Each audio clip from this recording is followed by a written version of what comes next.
кеш жарық, кім қашан қарап жатқанын білмеймін. Бүгін бізде қонақта «Дәстүр 2. Теріс бата» фильмінің касты және осы фильмге қатысты адамдар, яғни басты жұлдыздары бізде Фариза Ескермес. Басты жұлдыз сценарист? Сценарист, Фариза Ескермес және Алдияр Жапархан, және әрине бұның бәрі болмаса еді, екі сценаристсіз бұл жерде Арыстан Каунев және Біржан Қабылбаев. Бүгінгі жиналып отқан себебіміз тек қана енді «Дәстүр 2» фильмі ғана емес, жалпы уақыт жақсы өткізу осы құраммен. Вообще снимать вторую часть любого фильма я слышал, я когда смотрел вот зарубежные какие-то интервью, кастов, они говорят, что есть некое вот давление от успеха первой картины, как и от кинокритиков хорошие оценки, так и кассовых. Не было ли каких-то ожиданий или давления от первой части? На этот вопрос будет отвечать Арслан Каунев. Ну, да, не было давления, что капец, что-то мы там хуже сделаем или лучше. Наверное, в основном это было давление вообще сделать просто. Потому что мы писали почти, сколько, 9 месяцев, наверное, да? 9 месяцев. 9 месяцев? 9 месяцев, да. Ол еще площадкада өзгертілді кейбір моменттер. Вот вплоть до позавчера закончили. Ну, по факту. Окей. На павильон, да. Ну, то есть у нас были досъемы, и мы туда тоже писали материал. Вот, поэтому... Не знаю, не помню прям сильное давление. Было давление от продюсеров, было давление от режиссера. От ожиданий. От ожидания. Потому что первый «Дәстүр» люди могут разделиться во мнениях, но он был успешным, надо признать. Ну, не, оглядывались мы постоянно, больше не про давление, просто про то, что оглядывались, да, постоянно на первую часть, потому что, я не знаю, как Арслан, я фанат первой части большой, и я больше сам на себя давление оказывал, если честно. Ну, в плане, что мне правда понравилась первая часть, я такой, блин. Но такого, чтобы внешне, да, просто надо было сделать хорошее кино, тем более вот как идея работала, которую Арслан заявил, и мы ее дорабатывали как бы. Ну, это просто работа.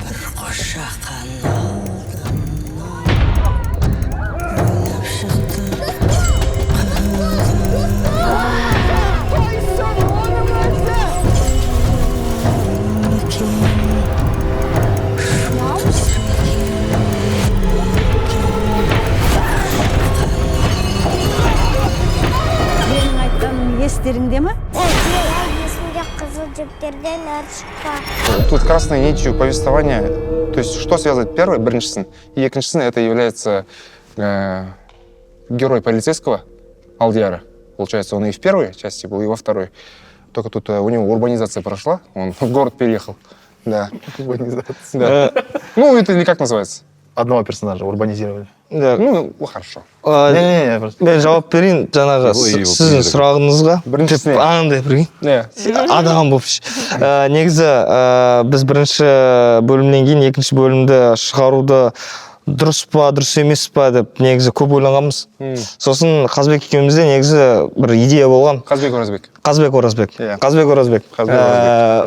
Идея болған, және де оны біз өзімізше екеуміз отырып оны жетілдіріп, мына жақта былай істесекші, мына жақта бір жаңашылық енгізгіміз келген. Бірақ кейін Қуаныштың өзінің мысалы ниеті болмады екінші бөлімді түсіру. Сол үшін біз өзіміз былай кішкене жіктер онда продюсерлік жағынан кетейік, өйткені бізде ауру тұрған.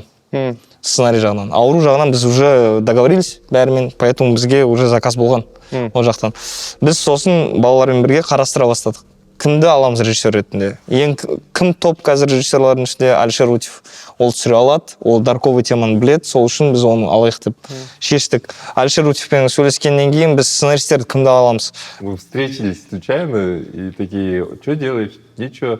О, давай «Дәстүр 2». Вот, точно. Арс пришел к нам в кабинет, да? Арс, ITKB, да? Оттуда мы вот думаем, кого позвать, и вот Алиша хотим.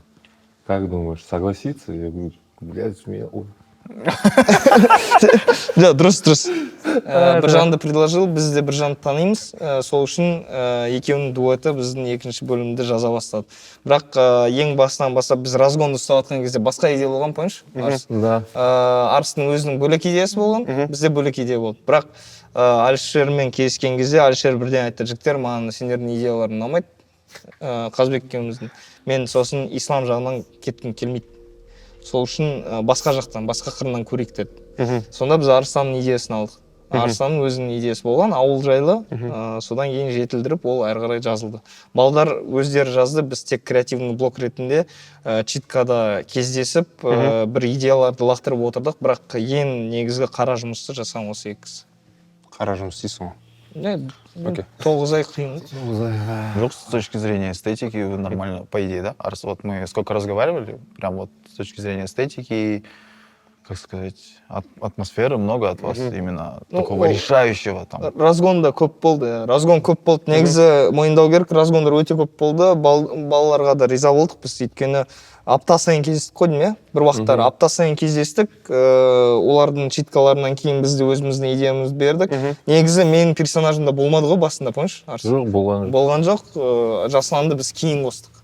Негізі ол сценарийде болмаған. Иә. Енді біріншісі мен екіншісінің тағы да параллельдері, басты кейіпкерлердің әйел адам, бұл жерде де әйел адам. Соның тағдыры, яғни қиын тағдырын айналасында бір сеттинг құрылды, яғни ауылдың да қатысы бар бұл жерде, барлық спойлерді айта бермейік. Өзіңізге қалай, осыған дейін осы жанрда сен түскен жоқсың ғой? Жоқ, мен хоррорда бірінші рет түсіп тұрмын. Мен бар ғой, бұл вообще қалай келдім мен, иә, бұл жерге. Дәстүр бірінші шықты ғой, біріншісі. Сол кезде маған Кука хабарласты. Фариза, бізге промоға көмектесесің ба деп. Мен иә дедім. Промоға келдім, түсіп бердім. Ол ТикТокта да, Инстаграмда да салынды. Сосын мені премьераға шақырды. Мен бірақ премьераға бара алмадым, өйткені мен съемкада болдым. Сосын кейін өзім барып қарадым. Өзім қарадым да, қатты қорықтым да.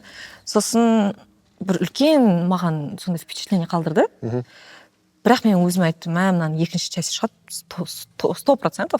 Мынаның екінші часть шығады, бірақ мен көрмеймін, потому что мен 2 күн ұйықтай алмай жаман болдым. Мен точно көрмеймін екінші частьін деп өзім айттым. Да, мен күйеуіме айттым солай. Мынаның егерде екіншісі шықса, мен бармаймын, короче, өзің барасың.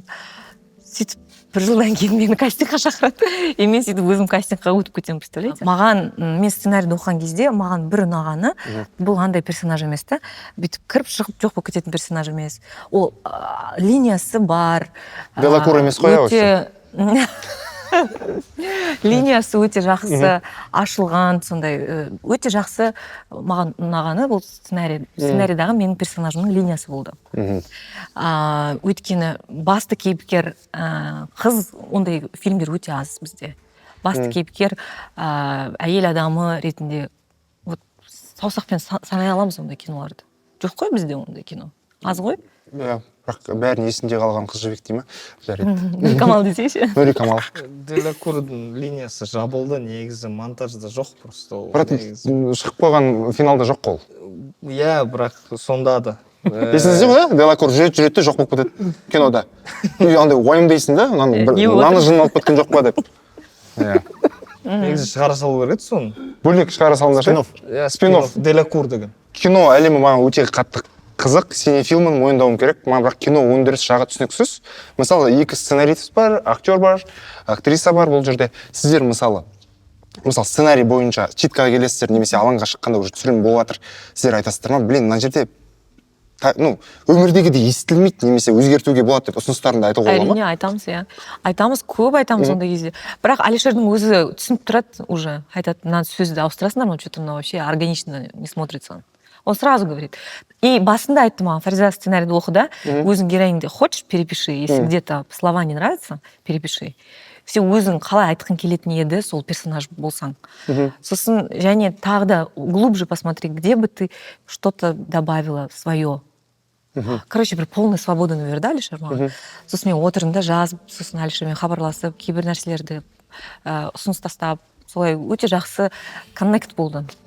И сценарист жігіттерде, например, жоқ, точно былай болу керек деген. Нотариально заверено. Ондай жоқ та, наоборот, күшті сондай коннект болды бәрімізде. Бұл Бірақ менде бар ғой, сценарист Жұпон қасында отыр ғой, бір сұрақ қойғым келіп тұр да мен жігіттерге. Нет, серьезно. Сіздер сценарий жазасыздар ғой, у вас же в голове уже выстраивается, вот примерно вы представляете, да, вот эту героиню, например. Насколько она потом совпадает, например, возьмем вторую часть, насколько моя героиня совпала вот с вашей героиней, которая в вашей голове была. Классный вопрос. Вот я когда представлял вас, у меня в мыслях Алишер появлялся, я говорил, нет, она так не сказала бы. И сразу. Серьезно, Он это у меня в вообще- голове уже Алишер появлялся. Я так не вижу, пацаны. Нет, серьезно, если ты же- серьезно. На самом деле очень сильно, да? Мы же даже обсуждали. Да, а он, короче, сильно, мне очень говорит, сильно. когда утвердили тебя, он говорит, капец, прям попали. Серьезно? Да. Ну, Прикольно. мы там, типа, вот 2 месяца мы как уже Да. писали. Я уже тогда вот о вас подумал. Я просто стеснялся вам сказать, но раз Арслан сказал, да.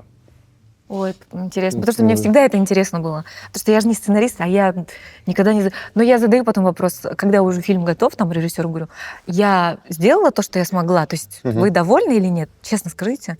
Я всегда это задаю, этот вопрос, потому что мне очень важно, например, как думает сценарист обо мне, как там режиссер воспринимает, да, мою работу. Всё, Алиш сказал. А лишь пока ничего не сказал. После премьеры. Мгм. А, это частая практика, то, что... Нет, Алиш мне сказал, ты тигр. Вы помните, я выложила это в Инстаграм. Потому что он мне сказал, эй, красавчик, тигр, короче. И я даже написала пост об этом, что... Алиш мне сказал, Алдик лопата. Все, ладно. Так что, Алиш, Лопата, знаешь, как типа, плохо отыграл? да, в целом... Не, ну полезный инструмент да, лопата, по идее. нормально. Согласен, но совковый штыковой. По идее. Вот этот момент. До конца кетіп қалайық. Мен Алишер Утевті братанды өте бұрыннан танығаннан, короче, оның лопата дегеннен комплимент екенін білемін. Так что нормально. Нормально. Нет, Алдик, ты классно сыграл. Вот честно, не потому что ты, как бы, мы в одном проекте. Я же говорю честно. Реально говорю. Верю, верю. Нет, там же уставший человек был. Да. Персонаж. Ты Да, классно я сам сыграл. себя играл, да, там, потому что аурудан кейін 10 күннен кейін демалмай гастрольге келдік. Бірақ негізі ең бастысы ше, менің ойымша ең маңызды мына пазлдардың бірі съемочный площадкада негізі біз енді актерлық құрам ретінде актерлардың арасында қарым-қатынас қой на самом деле. Бізде бәрі андай ашық, бәрі андай өздерінше бір жүргендер болмады. Сол үшін оңай болды.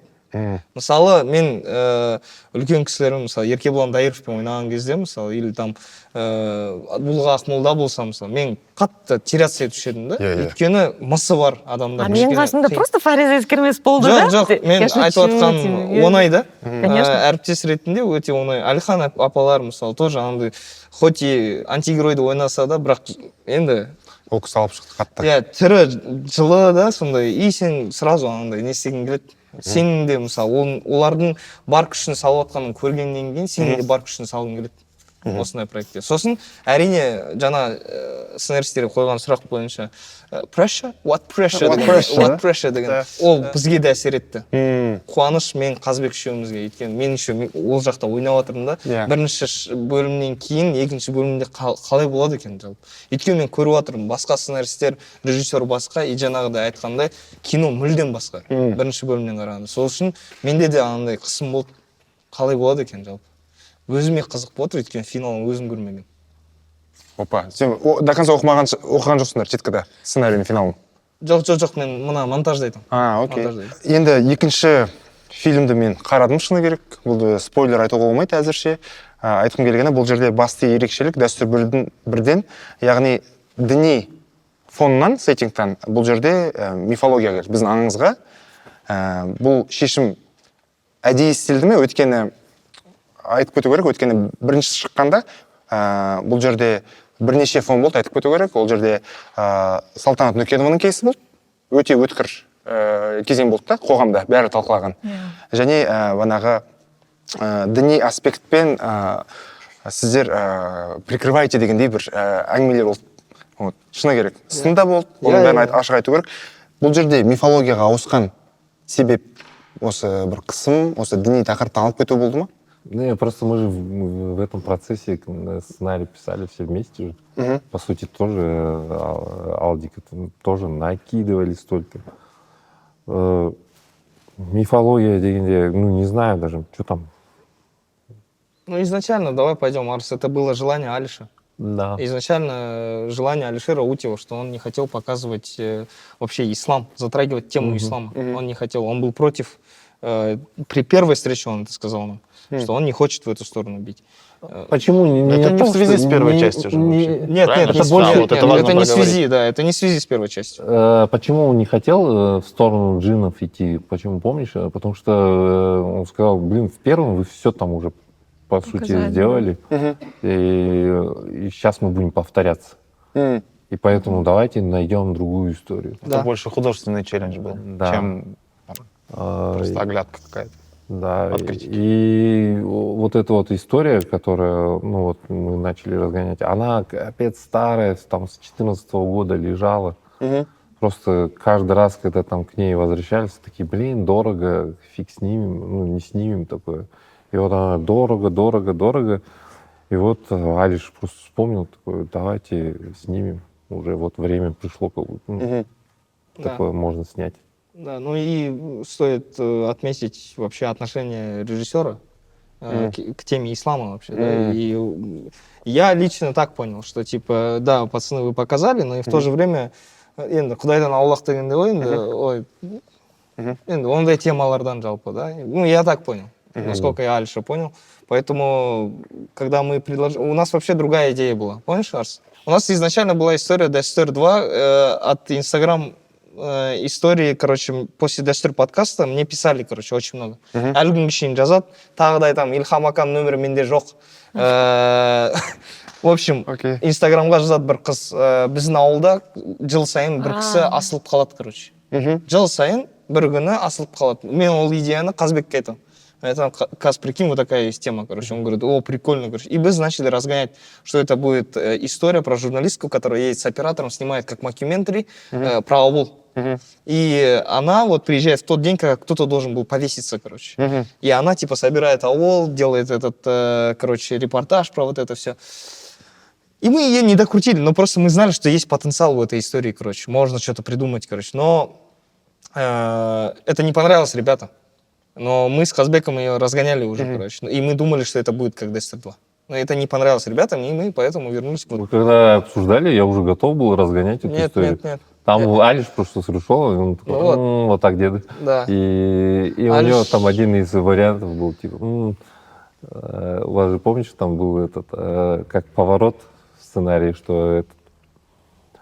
что ей все кажется. Да, у нас был в конце такой поворот, что типа на самом деле этого аула нет. Она просто сама погнала и там в степи типа двигалась и снимала, короче. Да, но вы забыли, что у вас мокюментари, история, и эта И камера да, фиксирует. это законы жанра, короче, и мы чуть-чуть с этого... И он на этом моменте цепанулся и такой, деды. У Альша самая сильная вот эта сторона. Логика. Логика, да. Он чего у очень нас нет. классный, да. Он очень классные вопросы задает. Да. Почему этот персонаж сделал так, почему он сделал так тогда. И когда он задает эти вопросы, очень правильные вопросы. Ты, по сути, в сценарии понимаешь, что есть вот здесь вот, короче, дырки. И когда он задавал нам эти вопросы, у нас была настолько большая дыра, что мы с Казбеком туда прыгнули. И вот так вот, Арс, принеси свой сын. Вообще, если вернуться к теме, теме мифологии в целом, и она везде, в принципе, есть фигура женщины, любой культуре, орыстарда баба яга, иә қателеспесем, бізде жалмауыз кемпір, тағы Ведьмы, везде же мыстан ведьмы, да? кемпір бар бізде, иә, әртүрлі. Сосын біздер мифологияны зерттейтін ғалым бар, Зира Наурызбаева деген. Сол кісіден біз сұрағанбыз кезінде 2021-де. Не үшін әйел адам осы мифологияда көп кездеседі деп. Жалпы бұрында ол тек қана бізде емес, әйелдерді өртеген банағы кезінде. Білесің, не үшін?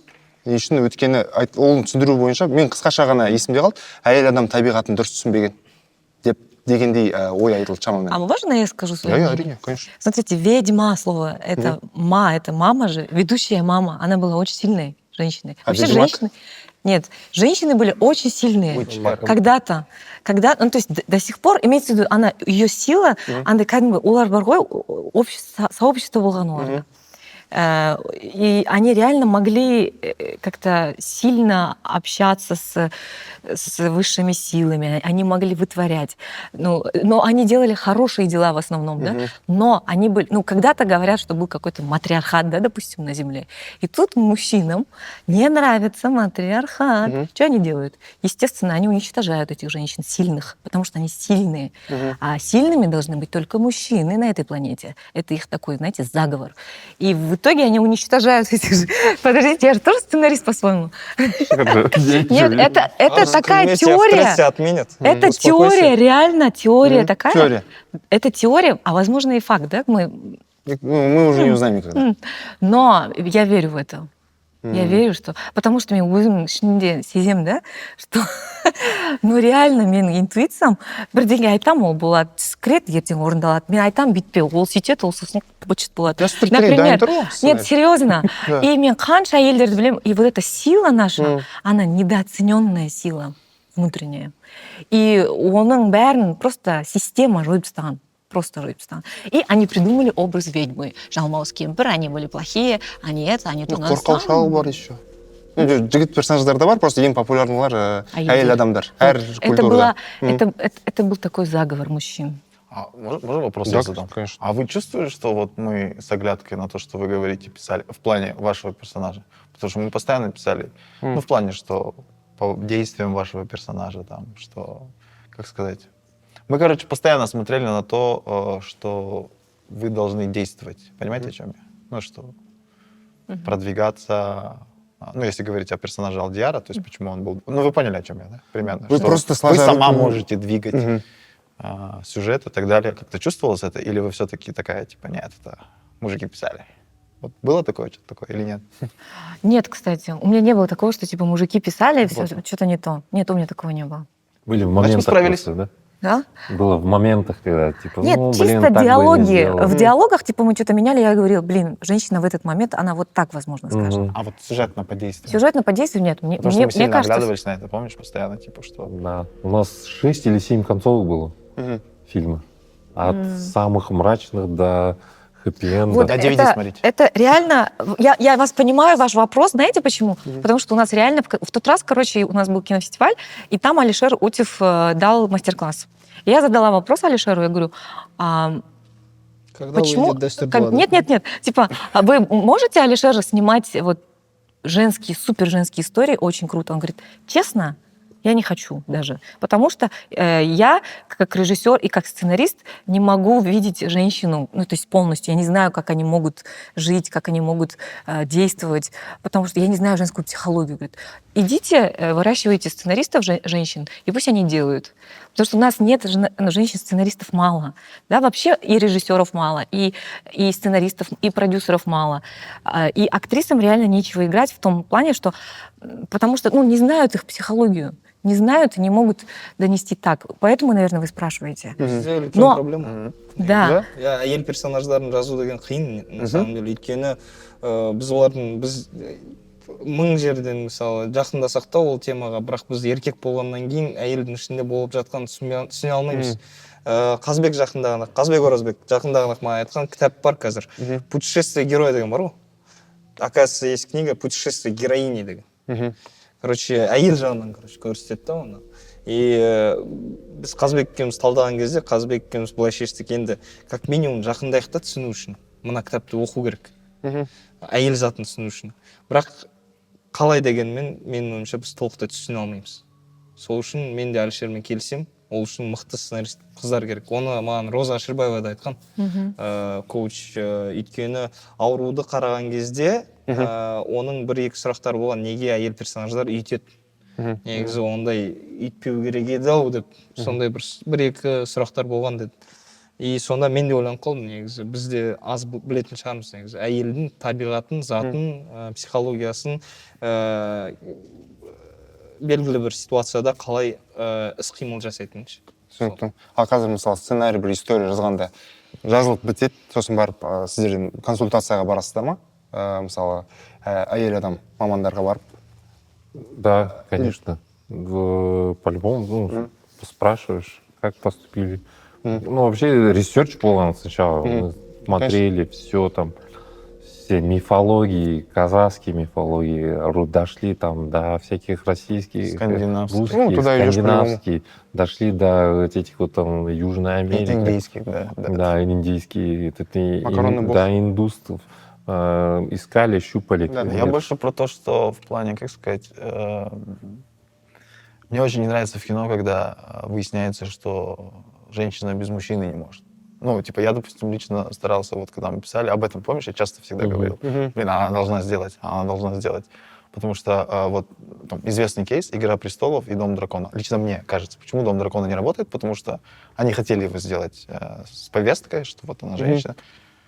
Много ли она действует по сравнению с женскими персонажами оригинальной истории? Она не так много масштабно действует, именно главный персонаж. То есть там тут мужчина помогает, тут мужчина помогает. Это я как бы смотрю и думаю, в чем как бы ее величие как персонажа. Допустим, в «Игре престолов» очень много таких персонажей, женских персонажей, которые ты смотришь, Брена, Тарт, как... они работают. Да, да, то есть, да. они делают сами без мужчин. Один из драфтов был это, когда не было персонажа Расулана Алдиков. Вот-вот. И они ехали вдвоем спасать дочку. Это был один из драфтов там. Но потом хотели маркетинг, Мне, допустим, супер важно это было, потому что на самом деле в реальной жизни же действительно много случаев, когда, если новости почитать какие-то, наверняка вы сталкиваетесь по всему миру со страшными историями, как ищут детей, там, ну, чаще всего такие истории, когда дети пропадают, родственники пропадают, еще кто-то, муж пропадает. Женщин очень много действует, на самом деле, это действительно так и есть. Про мужчин реже. То есть я недавно читал, в Южной Америке в какой-то из стран женщина искала своего ребенка, так и не нашла, но очень сильно осветила это действие. В нее стреляли там несколько раз. Ну, то есть таких историй очень много, именно женских. Вот же есть недавно вот латиноамериканский сериал или кино про то, что женщина стала сутенером сама, просто потому что она не могла найти свою дочку, которая, скорее всего, ушла как секс-рабыня. И амал жоқ, она по всем инстанциям прошлась, никто ей не помог. Она решила вжиться в роль сутенерши и посмотреть, ну, поискать свою дочь. Я посмотрю этот фильм. Как он называется? Я скину. Блин, прекрасно. Прекрасный синопсис. Запичил, да? Ну, потому что нет материнского инстинкта у вас, ну, ребята. Материнский Ну, инстинкт — назвать. это самая сильная сила. Это самая сильная, то есть ни с чем не сравнимая, мне Фариза, а кажется. как же Лиам Нисон? В смысле? Материнский инстинкт. Да. Не моя заложница, ма? Я заложница. Фазаринский инстинкт. Нет, ну серьезно. Азеринский инстинкт. Нет, серьезно, ондай нәрсе жоқ әлемде. Материнский инстинктпен ештеңе қасында тұра алмайды ешқандай. Но әке ол бәрібір басқаша жақсы көреді баланы. Ал ана ол өзінің баласы үшін ол кез келген нәрсеге дайын. Ол дәстүр фильмде де көресіздер ғой өздеріңіз. Иә. Кез келген нәрсеге дайын. Менің ойымша, Фариза, кешіріңіз, мен сізбен келіспеймін. Өйткені бәріне топырақ шашпай ақ қояйық. Өзі скоро папа болайын деп отыр. Жоқ, Он иә, уже переживает. Жоқ, сонда жоқ, мен өмірлік практикамда мен білем, қыздар үшін, мысалы, балалар үшін бәрін берген әкелер жайлы. Мысалы, Шарль де Голль өзінің ең ерке қызы ДЦП ауруымен ауырған ойын негізі. Өте қатты жақсы көрген сол қызын. Ну, типа, очень много времени ей уделял. И не сказать, что, ну, что он обделял как-то ее, наоборот, больше всех любил именно эту дочь.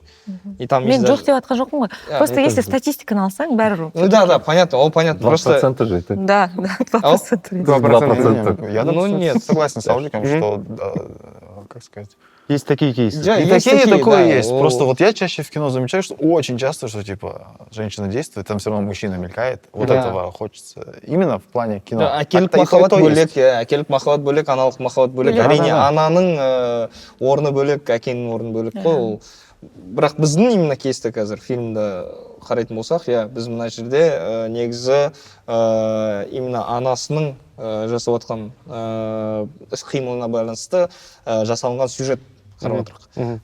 Бірақ негізгі тема ол емес қой негізі, одан басқа. Бұл тема бар, сосын эйджизм бар. И ол уже біздің сценаристердің қосқан, сол үшін менің де қостым мысалы. Ол жақта менің начальникпен қарым-қатынас. Сосын Фаризаның өзінің мамасымен қарым-қатынас. Содан кейін жалпы бүкіл фильмнің сюжеті бойынша үлкен кісілердің ауылы және біз миллениал, ну, енді кішірек адамдар, иә. Жастар. Жастар енді. жастар деп айта алмайсың даже уже. Міне жастар отыр. 34-ке дейін жылжытты ғой. Кіреміз. А хочешь? Иә. Нормально. Арс. Пока. 80 па даже? Арсыз умер у нас же. У нас с Арсом вопрос, Алтик. Да. Почему вы Gorillaz трек для Ауру купили, а нам Linkin Park и этот Вот. What I've Done не купили? Ну, Точно. У нас Мы каждую писали читку в Честер, он не сценарии... ответил. У нас в сценарии, каждый сценарий заканчивался Linkin Park, What I've Done. Я писал, я лично печатал это. Сценарий весь идет, и каждая читка мы собираемся, и каждый раз всех А смешит. какой-то персонаж в конце потом рука двигается? Ну вот, типа такого. Да. И я всегда писал, играет Linkin Park, What I've Done. И потом я Gorillaz вижу, вау. Это было такое, И каждый раз их смешит, им всегда смешно. Мне просто это поражает, да, это как мир все сближается, глобализацию жүріп жатыр, да, что казахстанские фильмы сейчас можно спокойно представить с мировыми хитами. То есть 15 лет назад, когда щеглами были, такого вообще невозможно было представить. Что Да. именно? Что вот Gorillaz и казахстанский фильм, и это официально происходит, не пиратство, это прям, не знаю, рұқсатын алып. Иә. И бұл жерде What I've Done болса, мен таңғалмас едім. Шыны керек. Да, я Бірақ білесіздер ме, мен алдында Это был Гарди. алдында После маған алды. наоборот нәрселерді айтты да. Қандай? Мысалы мен қыздармен сөйлесіп отырмын да, Қарлығаш, вот бәріміз Ақтауда фестивальда болдық та. Сол кезде, помните осы «Возвращение Ва» деген кино, помните, когда-то снимали же Қазақфильмде көшпенділер түсірген кез, иә? әрине. Сол кезде бюджет өте көп болған. Және мировой киношниктармен, то есть коллаборация өте күшті болған. Россиямен, помните, тоже Асель Сагатова, Чадов бәрі бір кинода түскен. Россиямен коллаборация өте күшті болған. Голливудпен коллаборация болған. Қытаймен коллаборация. Ол кезде коллаборацияның көкесі сол жерде болған екен. Ол кейін сосын ол басылып қалды дейді. Өйткені Қазақфильмнің директор ауысты, вообще басқа адамдар келді. Сонымен майдаланып кетті да, біз өзіміздің киномыз өзіміздің ішімізде әйтеуір не істейміз, соны істейміз, солай болып жатыр. Үлкен болған дейді негізі. И бюджеттерде, и камераның арендасын, не деген камералар болған. Операторды Голливудтан шақырған, сондай болған. Куно Бейкер, Аблайхан. Иә, сондай болған, иә. Помните? Марк Каскос. Иә. Не Қасқа только, басы кетіп қалды. там не только этот музыка, там по всем частям просто. Мировые были, говорят. И Голливудқа, мысалы, актерларды оқуға жіберген екен. Да? Иә, Берік Айтжанов, ол кезде Асель, по-моему, Қарлығаш бәрі өте мықты болған екен. Неге оның барлығы қазір жоқ болып кетті? Неге біздің киномыз, біздің киномыз дамып жатыр, бірақ частные компаниялар, да, то есть, былай, в общем, глобально біз дамып жатқан жоқ сияқтымыз как будто. Сізге солай көрінеді ме? Маған солай көрінеді, иә. Маған былай көрінеді, что это дербестіктің белгісі, тәуелсіз болып жатқанымыздың. Бізге қазір бұрында бүйтіп қарайтын едік, біз айналамыз былай тарихи тұрғыдан қалатын болсақ, теңіз арқылы да үлкен империя тұр, Парсы. Мына жақта қараймыз, Қытай тұр, Ресей тұр, барлықтары үлкен империя анау. Кәдімгідей әлемнің тарихында қалған. Әрине біздер енді тәуелсіздікті енді алып кішкене артымызға қарап, мыналар қалай істеп жатыр екен деп, ол меніңше естественный процесс деп ойлаймын. Ол жоқ, процесске қарсы емеспін. Просто хочется, знаете, чтобы тоже бір какой-то бір көмек болғанын қалаймыншы мен мемлекеттік тұрғыдан. Өйткені біздің Қазақфильмнің түрін енді айтпай ақ қояйын, ол жақта даже отопление жоқ. Бізде оборудование аз. Реально? Я вам серьезно говорю, суық өте, павильондар өте суық. Завтра пойдем, сходим. Да, и сол жағынан мен просто біз барлық актерлардың ол кәдімгі это крик души дейді ғой. Вот сол на самом деле. Негізі қара шаңырақ қой, бәрінің біз мысалы кино саласында жүргеннен кейін Қазақфильм деген енді бренд қой на самом деле. Бірақ қазірдің өзінде мысалы бізге ол әшейін локация болып кеткен ғой. На самом деле қара шаңырақ. Конечно. Жүрегің ауырады кәдімгідей. Ана жерде мысалы бүкіл Сергей Эйзенштейн ашқан. Иә. Ну, нормальный столовый жоқ екен ішінде. Алдында тамақ ішейін десем. маңызды тақырып па жатыр? Конечно, Конкретно к делу қайда сразу ішесіңдер? переходите, столовая сразу Жоқ, говорите. шынымен де ол Қазақфильмде жұмыс істейтін адамдар қайда тамақ ішеді деген сұрақ болды менде. Сіздер қайдан? Біз заказ береміз. Қайдан заказ бересіңдер? Жоқ, рас қой. Дербин. Ну вот. Насчет коллаборации, у нас же кейс есть, который мы постоянно вспоминаем, Южная Корея. Нет? Да. Это же тоже, она же не империя, насколько я знаю, правильно? Чисто исторически. Корейцы нет. Это же они, наоборот, всю историю, насколько я знаю, Да. они страдали Да. от соседствующих империй и так далее. И какое кино они сейчас снимают, и там, на самом деле, когда смотришь их кино, вообще нет ничего иностранного. Ну, Да. очень много всего корейского. И Даже это классный кейс. Много мир кор- их полюбил. Да, даже много же ремейков корейских, которые на Западе переделывали. Да. То есть локальный хит мог стать и глобальным. Олдбой тот же Мне кажется, для нас это хороший кейс, вообще, Да. на самом деле, для нашей страны. Очень хороший. В принципе, бұрында коллаборациялар болды. Қазір коллаборация сирек болып қалды. Ну, то есть біздер енді мойындауымыз керек, бір халықаралық жанжалдар болып жатыр. Оның бәрі әсер етеді деп ойлаймын. Бәрібір де сен белгілі бір жобаларда белгілі бір елдермен болғың келмейді. Бәлкім. Иә. Иә, оны мойындау Тоже керек. ол да бар. Иә. И сондықтан да мысалы Бірақ біздің Қазақстан, құдайға шүкір, барлығымен жақсы қарым-қатынаста. Барлық жағынан. Вот біз ол жағынан дипломат екенбіз. Шын керек. Кино мәселесі ол бөлек енді, бірақ сонда да шетелге шығуға, коллаборация жасауға ешқандай кедергі жоқ негізі. Ешқандай кедергі жоқ. Просто жаны ашитын бір күшті, мощный команда керек та. Біздің білмеймін енді ол кім істеу керек оны, қалай болу керек, мен сол жағын түсінбеймін кішкене. Бірақ оған келуге болады негізі. Қазір Netflix, мен өзім Netflix'тің 2-3 кастингіне бардым. Ол да бар да уже хотя бы. Тоже. қалай болады ол халықаралық жоба? Маған қызық болып тұр расымен. Сіздің агентіңіз бар. Ол агентіңіз іздейді.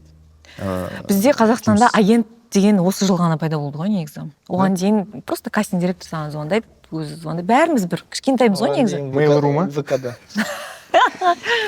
Иә. И просто шақырады осылай Netflix-қа ағылшын тілін білетін адамдарды в основном шақырады. Сосын келесің, ол жақта бәрі жүреді, біздің бүкіл актрисалар. Түсесің, в итоге утверждают там уже в Америке. Кастинг директор напрямую звонит? Иә. Мен есімде дәстүр түсіріп жатқан кезде Фариза ағылшынша дайындалып жатқан, ана текст, помнишь, ты мне показывал? Да. Ана неге, қандай проект еді? Золотая... нет. Золотая Орда, по-моему. Жақында түсірген ше, Фариза айтады сол, бәрі дайындалып жүр деп, анау күшті еді. Қателеспесем, Еркебұлан Дайыров сол тіл білмегеннен өтпей қалған сияқты. Қателеспесем. Көп актер тіл білмегеннен өтпей қалды. Ағылшын тілі негізі оңай тіл, бірақ қиын ғой, все равно оны сен бір жылда жаттап шыға алмайсың. Оны сен кәдімгі практика ғой, ол күнделікті практика, иә. Және кинода ағылшынша ойнау, это вообще другое. Мен соңғы кезде киноны тек қана ағылшынша қараймын. Ағылшынша, если это голливудский фильм какой-то, потому что дубляж вообще переигрывают там. А на самом деле адам спокойно айтып тұрады ана жерде. Актер. Давайте дубляж тақырыбына осылай келіп қалса, маған қойғым келіп тұрған сұрақ. Кстати, сен дубляж, да, мультикта озвучивать етіпсің ғой, молодец, поздравляю. Майлз Моралес. Молодец. Майлз ба сен? Майлз Майын ағызын ба? проще. Проще. Айтылып тұрған, прикиньте, дәстүр 2 әлемдік бір хит болып кетті дейік. Мысалы, біздің кинотеатрдан жақсы ақша жинайды, сосын бір жылдан кейін сіздер оны бір стримингқа неге сатасыздар, оны субтитрмен жібереді астында, то есть дубляжбен. И мысалы, қай актер сіздерді дыбыстаған қалай ретін, мысалы, Америкадан? На, обратно. Бенни Девито, да? У тебя такой персонаж? Марго Робби. Күшті? Лиам Нисон. I'll find you and I'll kill you. Осылай ма? Иә. Басыр. Осыдан кейін Фаризаның баласы қайда? Дубляж это. Янында жатыр. Да. Анда искусственный интеллектпен жасап көрейік та. Негізі, жаңағы сіздердің айтып жатқан темаларыңыз бойынша, маған Орас Керейбаев, жаңа біз кездескен Орас. Киносыншы. Орталық Азиядағы киносыншылардың ішіндегі біреуі ғана Золотой глобусқа номинанттарды таңдайтын жігіт. Да? Иә. Молодец. Мына мектепте жұмыс істейді. Қандай керемет. Сол жігіт маған айтқан, неге сендер алдық дәстүрді стриминговый сервистерге сатпадыңдар әрі қарай дейді да, Кинопоисктан басқа еткен. Бізде монополия сияқты да Кинопоиск. Кез келген фильмнің қазақтың біз Кинопоискқа сатамыз да. Мынау үш кеттім да. Бұлай айта берейін ба? Айта берейін, кеспей аққан. И сөйтіп Ораз айтқан, негізі американский стриминговый сервис бар екен, ана чисто ужастики показывают. Как название? Ой, не помню. Шедер, да? Шедер. Сыр, чеддер. Что-то такое, да, шедер. И олар, оказывается, ана Netflix сияқты кейде өздерінің фильмдерін түсіреді еще. Ақшалар бар демек. И сөйтіп маған айтқан, алдық негізі қарау керек сендерге әлемдік нарыққа шыққыларың келсе, онда сондай фестивальдерге барыңдар, сосын сондай стримингтарды көріңдер. Өйткені тек Netflix, HBO, Hulu там. Hulu да, олардан бөлек тағы локальный негізі стриминговый сервистер бар, и олардың да көрермені бар. Демек, сіздер қазақтың хоррор жанрында түсірген фильмді сіздер әлемге көрсете аласыздар дейді. Сонда ойланып қалдым негізі мен. Шынымен де, мысалы, біздің салты айтқан жол, неге сіздер дәстүр 2-ні фестивальдерге көрсетпеңдер дейді. Біз оны көрсете алмаймыз, өйткені біріншіден бізді бұл Алишер Утевтің дебюті емес, және басқа критериймен біз келе алмаймыз ол. Бірақ негізі мен ойлаймын да, Қуаныш қана жол айтқан, көру керек негізі ана басқа стримингке өтуге. Мысалы, сол баяғы фестивальдерде жүрген кезде Фариза маң Данияр Алшынов айтқан бір рет, олар Әділхан Ержанов ағамыздың бір фильмімен қазір Галев? Білмеймін, қазір шатасып кетуі мүмкін, қайттан мен сосын арыз не істейді. Естіпсей ма? Бір фильммен Испанияда ма, Италияда бір фестивальге барған кезде келесі күні гостиницада Дарын Аронофский келді. Олардың нөмірлеріне просто Дарын ба еще? Дарын Аронофский. Окей. Ойлаш, Черный лебедь түсірген, кит түсірген жігіт. Сол үшін коллаборация да. И менің ойымша, мысалы, Арыс пен Біржан басқа бір фестивальге барып, өздерінің фильмдарын көрсеткеннен кейін, олармен біреу танысқысы кеп, общение ұстаса, одан кейін уже әрі қарай кете береді ғой.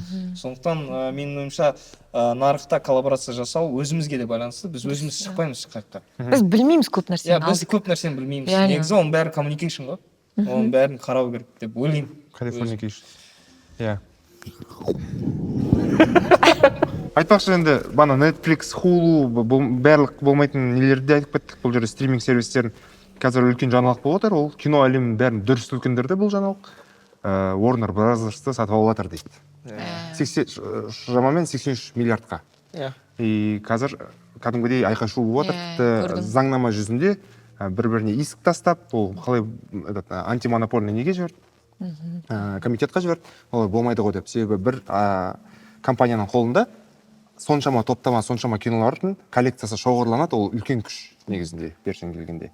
И осы бастан басты қорқатындардың бірі, Netflix оны алып алғаннан кейін жұмыс орындарын қысқартады, сценаристер жұмыссыз қалады көбінесе дейді, мини-комнатный, сценарный комнатный ма, сондайлар пайда болады. Мен де қарсымын негізі бұған ше, потому что күшті качественный кинолар азаятын сияқты. Бәрі сол стриминг, бәрі сол сериал, андай бір одноразовый, как будто продукт болып кететін сияқты, да? Мен сол жағынан қараймын, да? Окей, возможно, там реально сценаристер азаятын шығар, басқа олардың жұмыстары ғой, но в целом киноиндустрияға ол үлкен, мне кажется, это, не очень новость. Мен алдында Warner Brothers'та болдым ғой. Это все-таки, кино, то есть ол біздің жастық кезіміз ғой, жастық шақ, біздің детствомыз ғой, Warner Brothers'тың кинолары. И вообще все меняется слишком сильно, быстрым темпом. И в какую-то другую сторону, куда я не хочу. Менің ойымша, біз бүкіл ситуацияны білмейміз. Ол қазір біз айтып отқан бүкіл ойларымыз, ана Қайраттың футболкасына неге 1xbet тұр деген сұрақ сияқты. Біз өйткені Warner Brothers'тың қандай қарызда жүргенін білмейміз. Бірақ Warner Brothers'тың ең үздік жылдарының бірі болып саналады. Ең үздік жылдары болса да, олар ондай қадамға бармаушы еді, менің ойымша. Егер бәрі жақсы болса, олар өздерінің компаниясы сатпаушы еді. Демек, оларда қарыздар көп. Демек, олар әрі қарай өздері жұмыс істей алмайды. Либо мы сделаем им предложение, от которого они не смогут отказаться. Вот, это же нормально, это монополия, үлкен корпорациялар, басқа корпорациялар жейді. Олардың тарихына байланысты қандай не істегенін оларға бәрібір ғой, былай қарап тұрсаң. Өздерінің тек аттары бар, оларды поглотили, все. Менің ойымша. Сол. Болды онда, давайте. Жарит онда Netflix, алмай қоймыз. RIP Warner Brothers. Это же люди выбрали сами. Начнем с этого, что дома сидеть, чем ходить. Если и COVID все изменил. Вот правильно говорит, мы не можем знать, что там происходит, но чисто как зритель я рассуждаю, я фанат Netflix, к примеру. Это супер, вообще классный сервис. Мы начинаем забывать о том... Классно, что в Netflix теперь HBO есть, да? К примеру, я как зритель смотрю, да, это там далеко. Да, для зрителя все эти разговоры, это все далеко, но я как зритель смотрю, мне супер. Я сижу на Netflix, и мы начинаем забывать о том, с чего это началась история. Это же, насколько я знаю, был какой-то магазин, Да. Кинопрокат, который прокат, кассеты продавал. над которыми Да. многие сети смеялись, конкуренты смеялись, и там больше.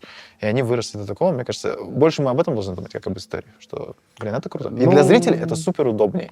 Зрители выбрали так. Ну, есть еще же риск, то, что, в принципе, допустим, выходит условно у Мэтта Ривза второй Бэтмен с Паттинсоном, и он будет в стримингах, и тут задействовано уже как кинотеатры.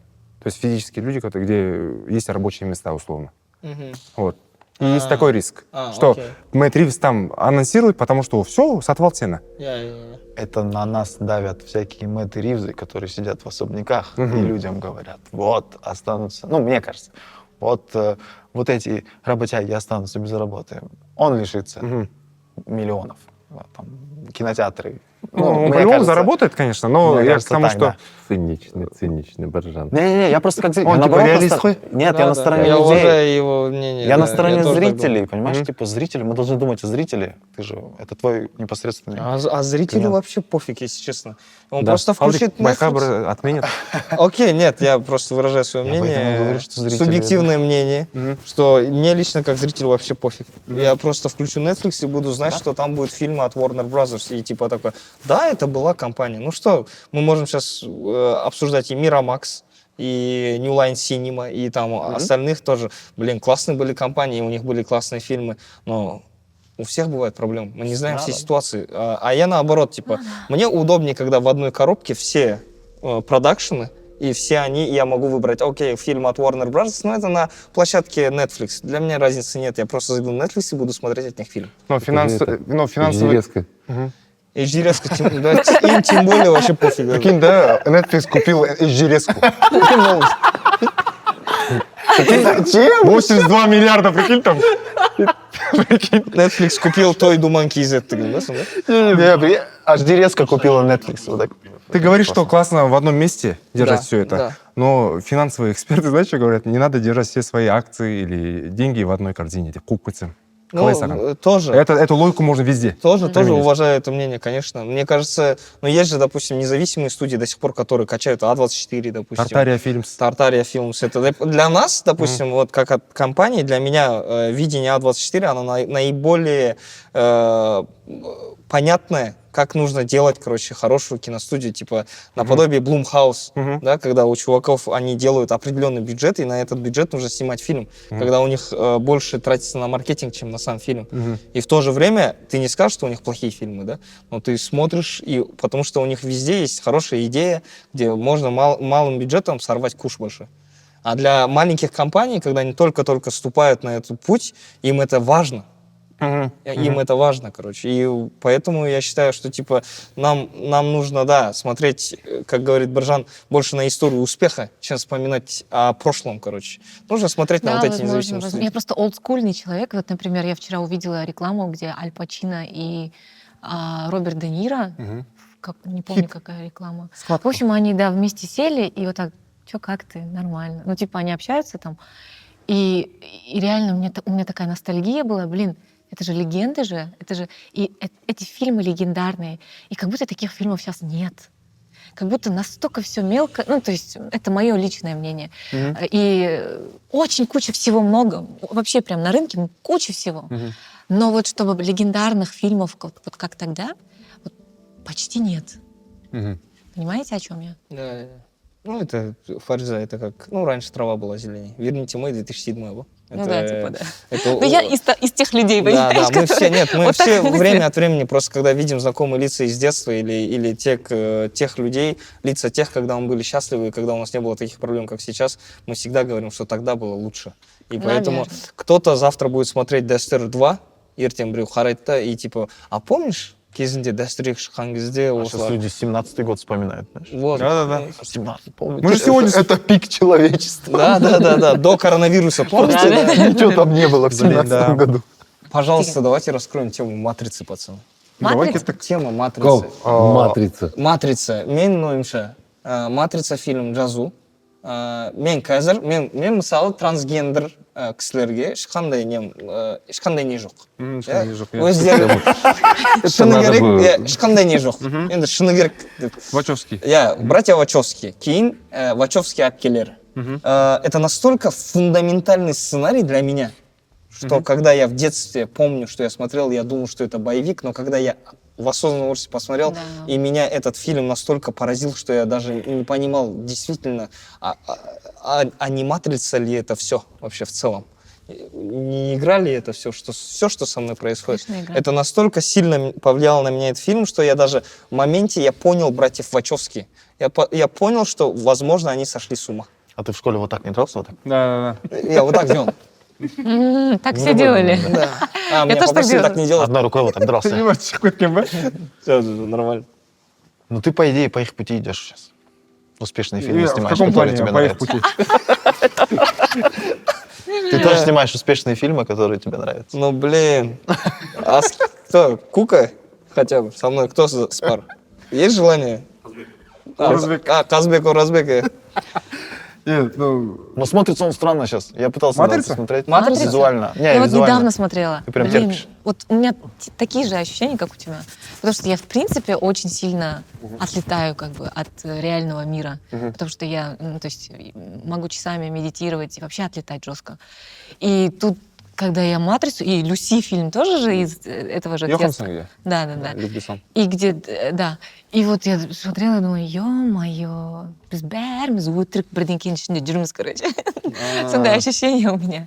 И на самом деле человек способен на очень-очень большие, огроменные... Ну, в общем, он Потенциал. очень могущественный, человек вообще могущественный. Но мы сами до конца не понимаем, насколько. Потому что система, опять-таки, мы в системе. Жоқ, маған матрицада ең қатты ұнаған нәрсе сосын ана үшінші бөлімінде ғой деймін, иә, архитектормен кездесу. Иә, иә. Екінші ма? Жоқ, үште ақ костюм ба? Ақ костюм, иә. Кажется, үште. KFC канал.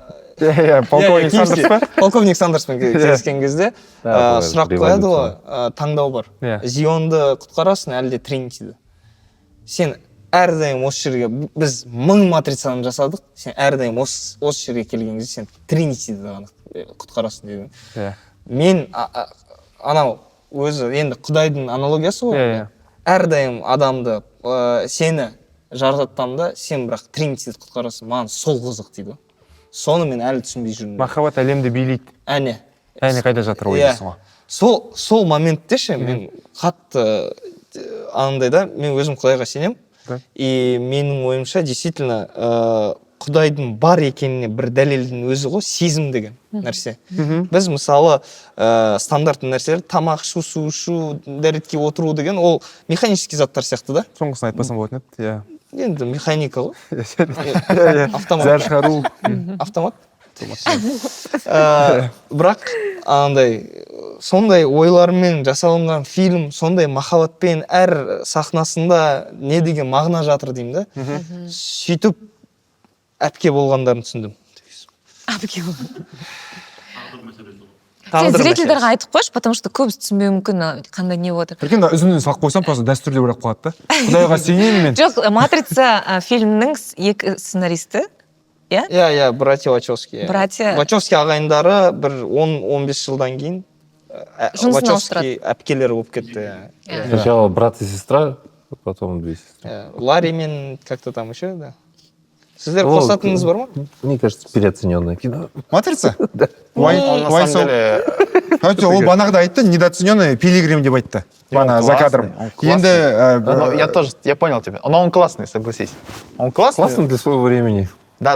Я просто потому что он сейчас очень странно смотрится. Очень странно. Матрица- Это любимый фильм Матрица- сисадминов. Начнем с Матрица этого. 4. Да. Есть такой Любимый есть фильм такой. «Сисадмин». Матрица 4 полный провал, он түсірмеу керек. Я как человек, который этим чуть-чуть занимался, ну вот, IT и так далее, я такой, ну это фан-сервис, понял? Когда ты чуть-чуть по касательной вот так коснулся, и все такие, вау, это... Те, кто не разбирается, они такие, вау, это он имел в виду cookies. Ну вот эти вот Да, я штуки. понял. Cookies, basics. И все, кто не в...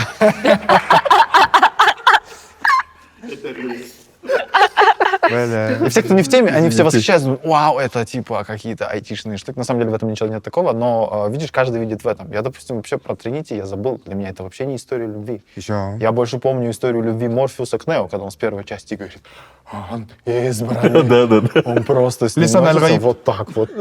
Чуть ли не. Да, Лисан да, да, аль-Гаиб, это чуть ли не. очень частая история, это очень часто, на самом деле, библейская история. Опять-таки, Понятная история для всех, для Да. любого человека. И я больше это помню. То есть там слепая вера идет в него и так далее. Я про Тринити вообще забыл. Для меня это была не главная их история.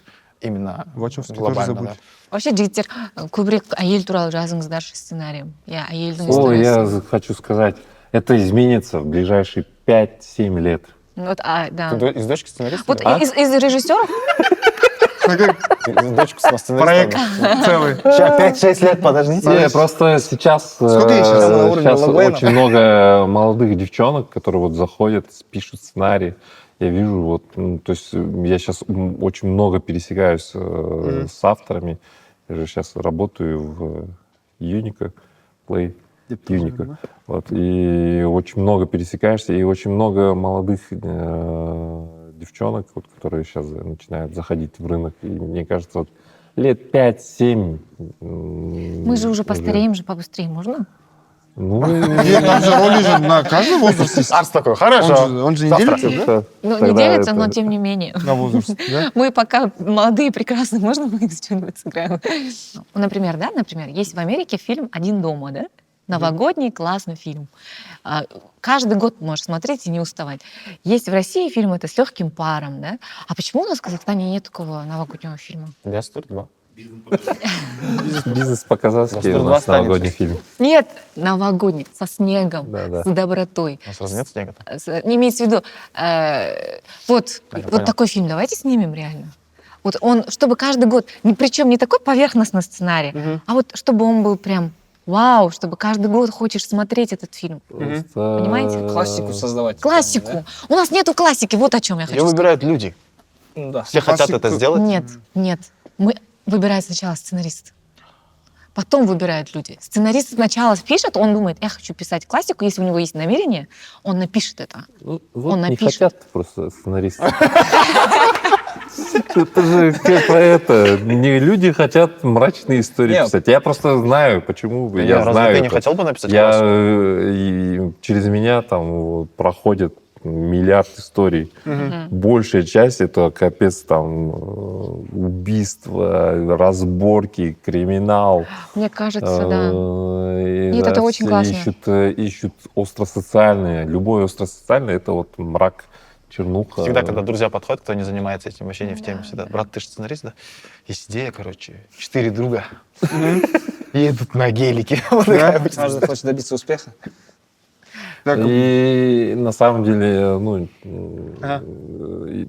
это не от сценаристов идет, на самом деле, это желание. От сценаристов вот такое вот желание. Что-то мрачное написать, которое останется некий бойцовский клуб, потому что ты говоришь там Дом 2, Дом 2. Один дома. Один дома. Дом Извините. Я тоже смотрел, нормально. Один дома, да, один дома 2, вот. Один дома. Вот.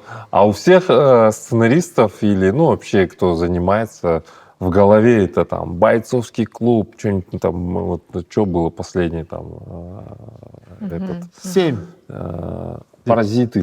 Паразит, да? 7, да. То есть это вот культовое что-то Менің ойымша такое. ол поколениенің просто поколениенің талғамы арыс.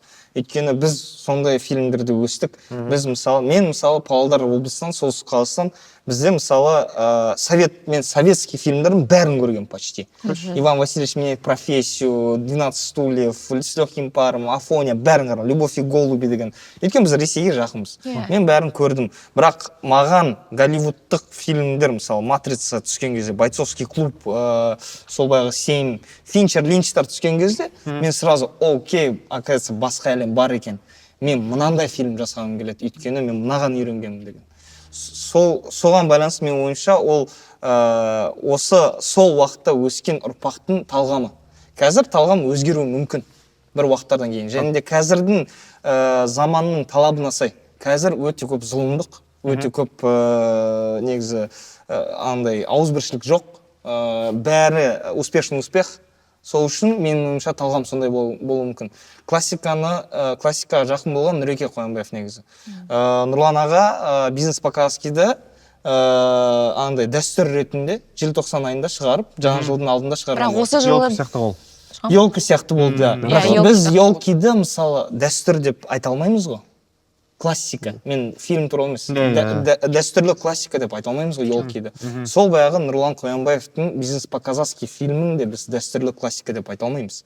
Оған жету үшін бізге менің ойымша әлі жұмыс жасау керек.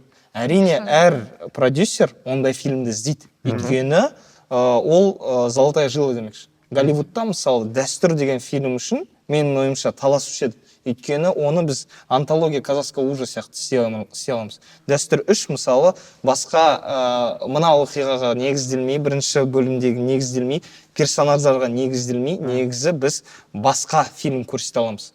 Дәстүр 3 ретінде. А классиканы жасау әрине оны істеу керек, бірақ оған жету қиын деп ойлаймын. Мне кажется, әдебиетте де, вообще кинода да, вообще именно искусство жағында тоқырау болады қазір негізі. В таких условиях. В плане классика жоқ қой бізде реально. Біз классиканың барлығы Асан Али Әшімов ағаларымыз пысады ғой. Кино жағынан. Иә. Тақия алып періште, міне почти недавно түсірілген кинолар ғой тоже. Но содан бері қарай кинолар классика емес қой. Оған дейінгілер классика болып қалғанда. И әдебиет то же самое. Әдебиеттен қазір... Олар неге классика болды? Өйткені ол кезде кино түсірілмеді Қазақстанда. Өйткені қыз жібек, ангел в тюбетейке, атаман ақыры, тағысын тағы, ондай фильмдер көп шықпаған бізде Қазақстанда. Ол кезде керісінше киноның тапшылығы болды, сол үшін шыққан кино классика болған. Может быть. Қазір бізде не көп қой? Кино көп қой, сондықтан шығар ема? Иә, сондықтан шығар. Және де ол кезде қазақи түрде экранда қазақша сөйлеген кинолар аз ғой негізі. Андай жылымық дәуірінде қиын ғой. Сол үшін менің ойымша ол классика болып кеткен. Бірақ мен қазір... А может мы тоже сейчас делаем классику, да? Да, я вот не хочу обесценить сделать во времена СССР фильм на казахском языке, и где ты показываешь действительно всю богатство нашей культуры. Это нужно быть очень сильным человеком на самом деле. Это все выстоять, это все защитить перед таким режимом. И это показать, конечно, это станет классикой. Там нереально сделать не классику, когда у тебя в команде такие чуваки. Классика, которую хотели бы экранизировать. Ты қоясың ғой? Let's go, Дулат Исабеков, Диірмен. Соңғысымен. Тамақ тема ол жерде қойсында Диірмен. Күшті жазылған. Мен әрдайым экранға түсіргім келгені бандыны қуған Хамид, Сәкен Сейфуллин, бірақ ол кішкентай ғой. Оның экранизациясы бар ғой. Ол бар ғой, бірақ современный ретінде ше. Оның негізі оқиғаларын жаза беруге болады. Ана Хамид жайлы ше. Әрі қарай айта алмаймын. Менің ойымша Әділхан Нұршайықовтың ең добрый история, бір добрый емес енді, бірақ өте душевная история, вот Махаббат қызық мол жылдардың экранизациясы керек. Вот прям керек деп ойлаймын мен. Потому что ол театрларда көрсетіледі, кітабы өте күшті болып, бәрі оқыған шығар ол. Өте андай бағаланған кітаптар. Оңбаған жігіт бәрі атын ұмытып қалып тұр. Иә. Бірақ экранизация ретінде сол заманның несі қылып түсірсе, мне кажется, бәрі баратын еді. А егер міндетті түрде сол кездің фоны болу керек па? То есть история универсальна ғой, любой. Сол кездің фоны болу керек, міндетті түрде. Не үшін? Енді ол сол кісінің почергі, сол кездің заманы. Ол сеттинг болмаса қызық емес сияқты. Конечно. Ол еще неден келген, соғыстан келген кезі, ол вообще басында кітапта да, мысалы, әйел адамын көрмеген кез, ол помните, мынандай сөздер бар ғой, барлық қыздар маған бірдей әдемі болып көрінді, бәрі бірдей әдемі. Это, представляете, ол басқа чувство, ол басқа заман, ол басқа уақыт, и қыздардың общениесі басқа, например, да? Сол экранизация жоқ, бірақ енді болса, мен түсетін едім. Мои жылы можно считать классикой? Конечно. Это и есть, наверное, синоним. Нет, смотрите, классика, что для меня значит классика? Классика, это значит, она актуальна всегда. Вот как вы говорите, сеттинг, вне зависимости от сеттинга, ты берешь, смотришь, и те же проблемы. «Война и мир» называют все, «Нью-Йорк Таймс», все западные эти называют топ-1 книга, это «Война и мир». И ты реально читаешь, и там, ну, ты смотришь, это вот мажорики, типа там, мажорики. Кир двигаются. Безухов. Да, он там говорит, что он на войну пойдет. Ага, ну, ага. да, конечно. Потом он пера. ходит на войну и совсем по-другому на это все смотрит. Да, это все девушки, девочки, которые мечтают выйти замуж за вот этих остолопов, которые на самом деле ничего из себя не представляют. Это все, ты все это проживаешь и в наше время. И то же самое, если, допустим, я считаю, что вполне можно. Просто есть, вот о чем мы говорили вначале, давление. Байжула великая книга. давление. Если ты берешься ее снимать, ну ты вывозить должен. Нет, это реально переснимать что-то сложно, а то, что не снимали из классических Да, там каких-то... Очень много же у нас. Да, очень много. Там Пожалуйста, можете как бы снимать. 90 с чем-то Но процентов. А Ой, то, это что было ответственность. сделано уже, например, Кожебе хотели, и у меня слухи были, я не знаю, кто хотел, но Кожебе хотели снять. И я удивилась. Ой-ой-ой, как сложно. Ой, сложно, очень сложно. Потому что мы кого представляем, когда Бекежана видим? Асаналяган. Асаналяға, иә. Вот, когда Кожебек, Мережді Секеш, бәрі өзінің орнында тұр да, и біз оны қазір қайтадан түсірсек, ол как будто, блин, деген сияқты болады. ұйқым келмейді болып кетеді ол. Мен келісемін. Ну вот, ты на А самом то, деле, что не снимали, почему бы нет? ответственность можно огромная. тоже. Ответственность? Ну, типа ты читаешь там Ну и- Абай. Ну вот Кука же хотела брать снять. Вот офигенная история, мне кажется, можно снять биографию Кука очень сильный человек. Да. Значит. Кука Ну, Месси. правда. А вот зрители же вы смотрите. На самом деле, я хочу просто поблагодарить людей за кадром, вот кто работает. Это вот реально, начиная от сценаристов, заканчивая крафтом, водителями. Эти люди, на самом деле, без этих людей просто кино — это не кино. Ну, то есть нету кино. Поэтому люди видят актеров в основном, да, а остальных они не знают. Я просто хочу сказать, один фильм, чтобы снять, работает больше 100 человек. И поэтому просто большая благодарность вам, что вы сегодня с нами. Настоящие нет. звезды, по сути, это Да, на вы. самом деле, да. Наконец-то И нас кто-то как будто- отметил. Мгм. Нет, зато когда фильм хейтят, тоже актеров же хейтят в основном. Ну да. ничего. Мы написали, отдали, ушли, все. Мы сидим там. Мы сидим, это не я писал. Стоит еще добавить, мне кажется. Я не закончил, да. Это вот. Жеге, жаңа басында айту керек, Арыстан Краунев на самом деле сценарист сериала «Шекер». И второго сезона тоже, Ага. но не фильма. Но «Шекер». Самая яркая работа пока, да, Арс? Ну да. Ну не самая любимая, но да. Самая любимая? Брат или брак.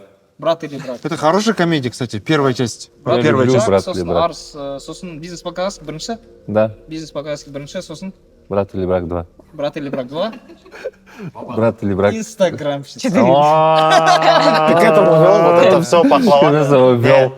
Ты прикинь, какая у И? меня, по идее, ну, типа, как для меня все происходит. Я писал фильм, типа, я же назвал только что 2 любимых фильма. Это «Шекер» сериал, первый сезон, и «Дастер». И вот я в этом понял с вот этими чуваками. Типа, понял, как для меня прикольно Конечно. это? Типа, я чисто гость. Я вот так на это все Біржан смотрю, тоже такой, много вау. написал, Біржан, погнали. Ага, нет, там все инстаграмщица будет. Это, на самом деле, алғашқы пилотный шығарылымдарымыздың жаңа форматтың бір түрі. Негізінде бұл форматта бұрын жиналмағанбыз. Бізге де бірінші рет болып тұр. Дегенмен де маған өзіме түртіп алатын ішкі кухняны түсіндіріп берген сәттер өте көп болды. Және ойларыңызбен жалпы бір талқыға қатысқандарыңызға рахмет бүгінгі. Иә, бәрін қайтадан атап өтіп кетейін. Фариза Ескермес, Алдияр Жапархан және біздің сценаристер Арыстан Каунев және Біржан Қабылбаев. Осындай киноподкасттар көп болсын, өйткені бізде шынымен де киноподкасттар вообще жоқ екен. Осылай касппен келетін жоқ. Касппен бәрі кетеді. Касппен келеді. Қызық Иә, таймс кешіріңіздер. негізі өнер жайлы былай сөйлесетін подкасттар аз ғой. По идее. Неге соны істемеске жасайық? Жасайық. Жасам- Аха. Иә. Сосын қыздарды көбірек шақырып тұрыңыздар. Я такая феминистка, да, вообще? Не?